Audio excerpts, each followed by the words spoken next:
Maayong buntag mga higala na nasabta sa atong programa. Dili na to malimtan ang Biblia o ang notebook o ballpen, no? So, kamo na mag-igo. Nag-ingon diri sa Pulong sa Dios. Ang title kini kay Ang Balang Espiritu. Lesson, nakitawag siya ingon na lesson 1, no? So, hari kita. Ato ni nga tukion, no? Ato ni tukion. So, nag-ingon din sa lesson 1. Mangayo ako samahan, ug hatagan kamo niyag laing malalaban. Ang espiritu sa kamatuoran, aron makig-uban kaninyo hangtod sa kangturan. Ang kalibutan dili makadawat kaniya, kay dili man kini makakita ni makaila kaniya. Apan nakaila kamo kaniya, kay nag-uban siya ug nagpuyo diha kaninyo. John 14:16-17. Nag-ingon ang atong Ginoo nga ang mga dili pa magtotoo dili makaila sa Espiritu Santo. Apan kita nakaila kaniya, kay siya nagpuyo ug nag-uban naman kanato. Kinahanglan atong mailhan ang balang espiritu. Maghisgot kita og tulo ka butang mahitungod kaniya. Number 1, ang balang espiritu. Ang balang espiritu, Dios. God siya, God.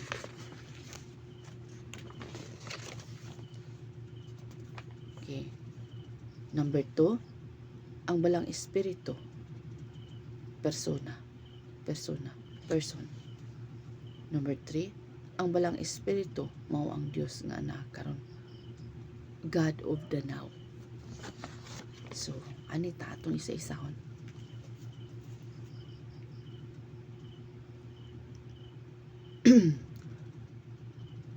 Ang balang espiritu, Dios yan, no? God. Ang Biblia nagpadayag nga ang Dios, nga ang atong Dios nalangkob sa tulo ka persona: Amahan, Anak, ug Espiritu Santo. Usa ka Dios pero tulo ka persona. Usa ka Dios pero tulo ka persona. Sama sa nakasal nga magtiayon, duha pero usara. No? Genesis 2:24. Dili Dios ang Dios kung usara o duha ra ka persona. Tulo ka persona ang naglangkob sa usara ka Dios. Balik ko nako. Tulo ka persona ang naglangkob sa usara ka Dios. Daghan kaayong mga bersikulo sa Biblia nga kini silang tulo ka persona parte gyud sa usa ka Dios ug dili pwede mabulag. Ani ay pipila ka mga bersikulo nga nagmatuod niini. Take note ha, Matthew 28:19, 1 Corinthians chapter 12 verse 4-6, 2 Corinthians chapter 13 verse 14. Muna akong gihatag sa inyo nga bersikulo. Ang Amahan Dios, Ephesians 4 verse 6. Ang Anak Dios, Hebrew chapter 1 verse 6-8. Ug ang balang espiritu sa Dios, ug ang balang espiritu Dios. Buhat 5 verse 3-4. Pero usara ka Dios. Lisod kini sabton pero mao kini ang gipadayag sa Biblia. Pusa mao kini ang atong tuohan. Dili nato masulod ang kinatibuk-an sa Dios sa atong hunahuna, kay kun kini atong mahimo, dili na siya Dios.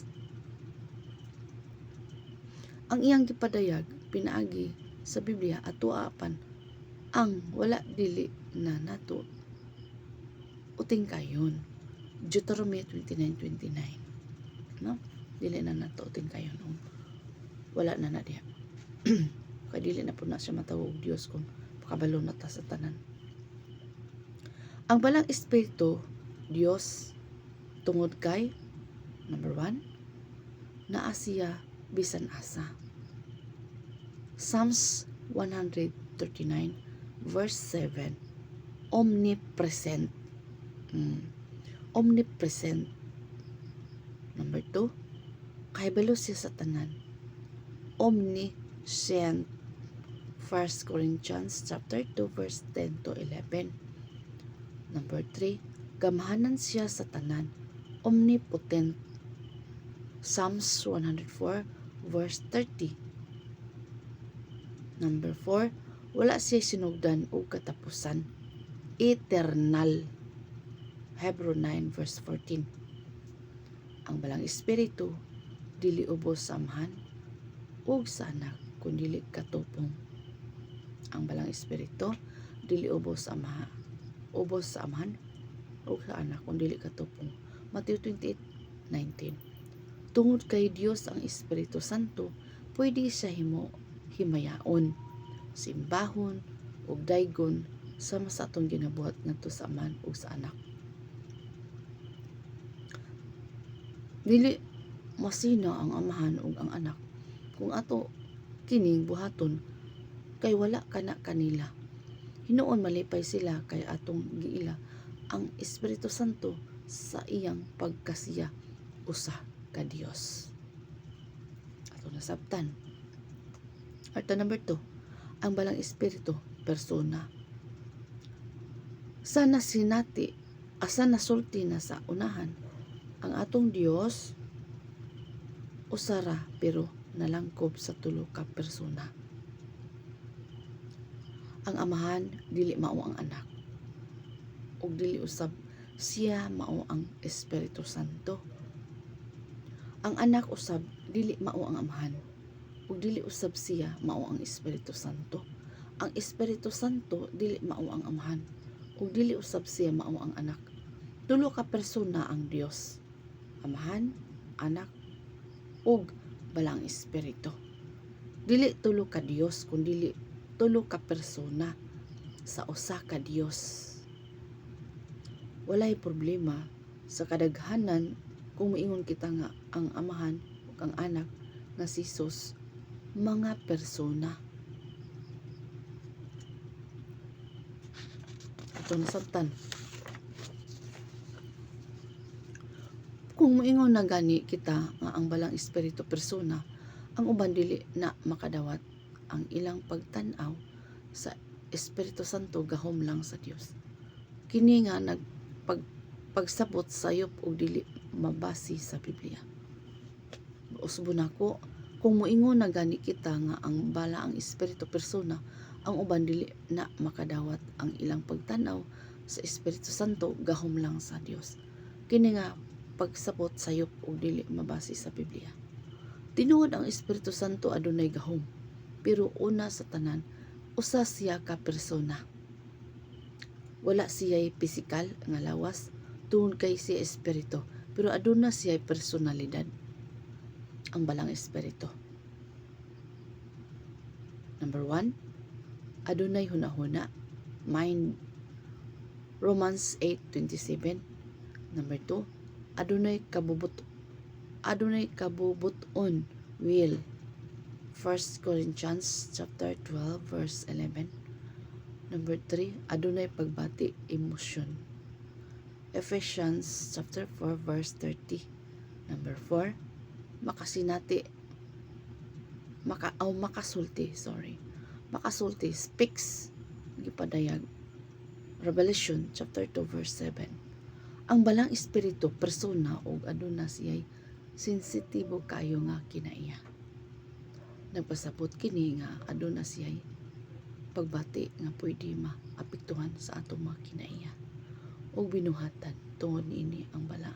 Ang Biblia nagpahimangno nga number 1, dili kita mamakak sa balang espiritu. Buhat 5 chapter 5 verse 3 to 4. Number 2, dili kita musupak sa balang espiritu. Isaiah 63 verse 10 ug Acts 7 verse 51. Number 3, dili nato pasubon ang balang espiritu. Ephesians chapter 4 verse 30. Number 4, dili nato santaon ang balang espiritu. 1 Thessalonians chapter 5 verse 19. Number 5, dili nato insultohon ang balang espiritu. Hebrew 10 verse 29. Number 6, dili kita magbugal-bugal sa balang espiritu. Mateo 12 verse 31-32. So mana siya no, gihatag na ang mga bersikulo. Ang balang espiritu usa ka persona, aduna siya panghuna-huna o pagbati. Tungod nini kinahanglan nga ato siyang tagdon og istoryahon. Gitawag kita sa pagkigdait ngadto kaniya. 2 Corinthians chapter 13 verse 13 o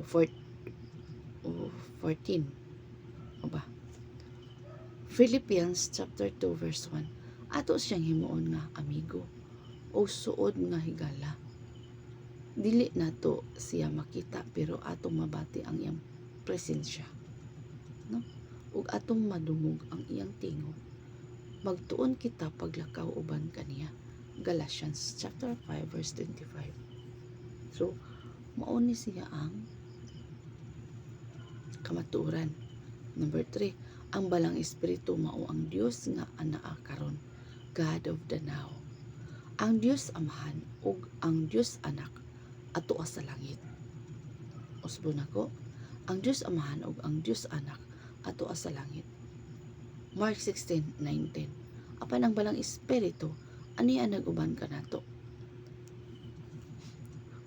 John 14 verse 16. Siya ang Dios nga aniya karon ug nagpuyo sulod kanato. 1 Corinthians chapter 3 verse 16. Tungod niini makabaton gayud kita og tinuod nga kabag-uhan ug kagawasan. 2 Corinthians chapter 3 verse 17. Pinaagi sa espiritu ang kiniya og hulagway sa Dios mahibalik kanato, no? Pinaagi sa espiritu ang kiniya og halagway sa Dios mahibalik kanato. So atong tukion ug ang maong himaya nga nagikan sa Ginoo nga mao ang espiritu mag-usab kanato ngadto sa iya gayong dagway sa labi pang dako nga himaya. 2 Corinthians chapter 3 verse 18. Apan ang espiritu naghatag og ugma, sumo na siya no, mao ni maaniaunta kanato ugma, kalipay, kalinaw, pailob, kaluoy, kaayo, pagkamaminatud-on, pagkamapaubsanon, o pagkamapinugnanon sa kaugalingon. So gugma 1, 2, 3, 4, 5, 6, 7, 8, 9. So mo na siya ang 9. Fruitful of the Holy Spirit ni. So kinaiya ni sa Ginoo nga maaniaunta kanato. Galatians chapter 5 verse 22-23. Kana siya no. Ano siya? Ato sa lesson 2 series no, balang espiritu. Niadtong may aging okay. Ang ministeryo sa balang espiritu mani sa atong kinabuhi. Ang ministeryo sa balang espiritu sa atong kinabuhi. So adunay pito, no? Adunay pito. Ang Espiritu Santo mo testigo sulod kanato nga kita mga anak sa Dios. Number 1. Number 2, ang Espiritu Santo mo tabang kanato sa atong mga pag-ampo. Number 3, ang Espiritu Santo mo tabang kanato sa atong pakigilambigit sa Biblia.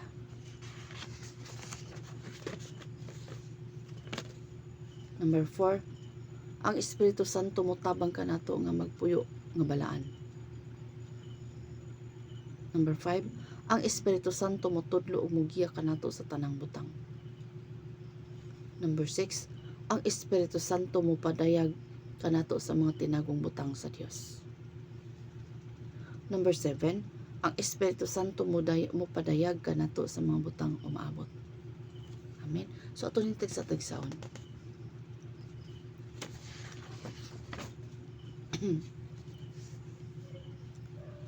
Number 1, ang Espiritu Santo mo testigo sulod kanato nga kita mga anak na sa Dios. Kung atong gidawat si Kristo nga atong manluluwas o Ginoo, ang Espiritu Santo misulod na sa atong kasing-kasing og nagmatuod nga kita mga anak na kayod sa Dios. Makikiusang maong espiritu sa atong espiritu og magmatuod nga mga anak na kita sa Dios. Romans 8:16. Number 2, ang Espiritu Santo motabang kanato sa atong mga pagampo. Kinahanglan mangayo kita og panabang sa barang espiritu unsay atong iampo ug unsaon kini nato pagampo. Ang Espiritu maoy atong tigpangalyo po dinhi sa yuta. Sa samang pagkaagi sa atong pagkahuyang, tabangan kita sa Espiritu kay wala kita masayod unsaon nato pagampo. Ang Espiritu mismo mangalyo po sa Dios alang kanato. Romans 8:26. Number 3, ang Espiritu Santo mutabang kanato sa atong pakighilambigit sa Biblia. Mutabang ang balang Espiritu sa atong pagsabot o paghinumdum sa pulong sa Dios. Sa atong kaugalingong panghuna-una maglisod kita og sabot sa pulong ni Kristo. Apan pinaagi sa tabang sa Espiritu, makasabot kita niini. Amen. Siya ang atong magtutudlo sa Biblia. Amen. Ang manlalaban ang Espiritu Santo nga ipadala sa Amahan sa akong ngalan, magtudlo ug magpahinumdum kaninyo sa tanan nga akong gisulti kaninyo. John 14:26. Sa atong pagkinabuhi sa pulong sa Dios, ang Espiritu mo ay mutukmod ug muhatag kanato og gahom aron matuman nato ang pulong. No? Ibutang ko sa sulod ninyo ang akong espiritu ug himuon ko kamong masinugtanon sa akong mga gimbutan og mga lagda. No? Ezekiel 36:27. So mo na siya, no? Sumugiya ka nato na. Number 4, ang balang espiritu mutabang kanato nga magpuyo nga balaan. So mutabang kanato nga balaan. Ang balang espiritu mohimo kanato nga balaan ug mutabang nga magpabiling kita nga balaan. Pinagi kaniya atong mabuntog ang tawhanong kinaiya o mga tentasyon. So mao na siya ang mutabang, no? Kung magkinabuhi kamo man minunduan sa tawhanong kinaiya, mamatay gayud kamo. Apan kung pinaagi sa espiritu, patyon ninyo ang tawhanong binuhatan, mabuhi gayud kamo. So kita ang desisyon, no? Kita ang desisyon. Kabalon tas kamaturan. Romans 8:13. Kining akong gisulti kaninyo, paharia ang espiritu sa inyong kinabuhi ug ayaw patumani ang mga pangandoy sa tawhanong kinaiya. Galatians chapter 5:16. Number 5, ang Espiritu Santo motudlo ug mugiya kanato sa tanang butang. Adunay panahon nga nanginahanglan kita og pagiya tungod kay anaa kita sa kalibog. Asay iya sa Ginoo, God idea. Ug asay gikan lang kanato, good idea. Ang balang espiritu dili lang mutudlo kanato mahitungod sa mga espirituhanong butang, siya usab makagiya kanato sa bisan unsang butang, sa pamilya, negosyo, eskwela, trabaho, pag-asawa ug uban pa sa iyang atong giya sa tanang butang. Magatudlo siya kanato unsay kabubuton sa Dios. Ang balang espiritu di mutudlo kanato unsay kabubuton sa Dios. Ang John 14:26 nag-ingon, ang malalaban ang Espiritu Santo nga ipadala sa Amahan sa akong ngalan, magtudlo kaninyo sa tanang butang. So kana siya na magtudlo siya sa tanang butang. Apan inig abot sa espiritu sa kamaturan, tultulan kamo niya sa tibuok kamaturan. John 16:13. Number 6, ang Espiritu Santo mopadayag kanato sa mga tinagong butang sa Dios. No? Ang butang espiritu magpadayag kanato. Ang balang espiritu magpadayag kanato sa mga tinagong butang sa Dios. Kung suod ug higala nato ang espiritu sa Dios, mapuno kita sa langit ng kaalam ug kahibalo. walay katuyuan sa Dios nga malilong kanato. Ang espiritu mo butyag sa mga sikreto sa Dios ngani kanato kung muhatag kita og panahon sa pagpaminaw kaniya. Amen. Apan gipadayag kanato sa Dios ang iyang tinago pinaagi sa iyang espiritu. Ang espiritu nagsusi sa tanang mga butang bisan pa niadtong labing natago nga mga katuyuan sa Dios. 1 Corinthians chapter 2 verse 10. Number 7. Ang Espiritu Santo mo padayag kanato sa mga butang umaabot. Amen. Dili lang mo padayag ang Espiritu sa mga tinagong butang sa Dios kundi mo padayag usab siya sa mga butang umaabot. Dili siguro hingpit gayod nga detalye pero mohatag gyud siya og panan-awon o mga pagpadayag unsay gusto buhaton sa Dios ngani sa atong kinabuhi, pamilya, trabaho, ministeryo o bisan ngani sa atong lugar. Ang panan-awon maoy lingwahe sa balang espiritu. Vision is the language of Holy Spirit. Sa John 16:13 nag-ingon, apan inig-abot sa espiritu sa kamatuoran, sultihan kamo niya sa iyang nadungog ingon man sa mga butang umaabot. Sumana siya ang Espiritu Santo. No? Mga aplikasyon sa pangutana. Posible ba nga atong mahigala ang espiritu nga dili man siya nato makita? Mahigala oy. Mahigala.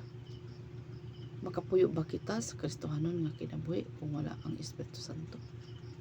Dili jud. Unsay atong buhaton aron atong masuod ang balang espiritu? So, masuod na to ang balang espiritu. Gitawag siyang ingon nga kanunay kitang mabasa sa punong sa Dios ug atong pangunauna kanunay panglangit, no? So, wala lang ang buhaton. Mabasa ta sa punong sa Ginoo aron makisuod kita sa makasuod kita sa balang espiritu ug atong mind, atong kanunay susihon o ang balang espiritu nagapuyo na kanato mo ka na siya mapahinumdum unsay ang atong buhaton para mahimot ang Ginoo sa atong kinabuhi. So God bless.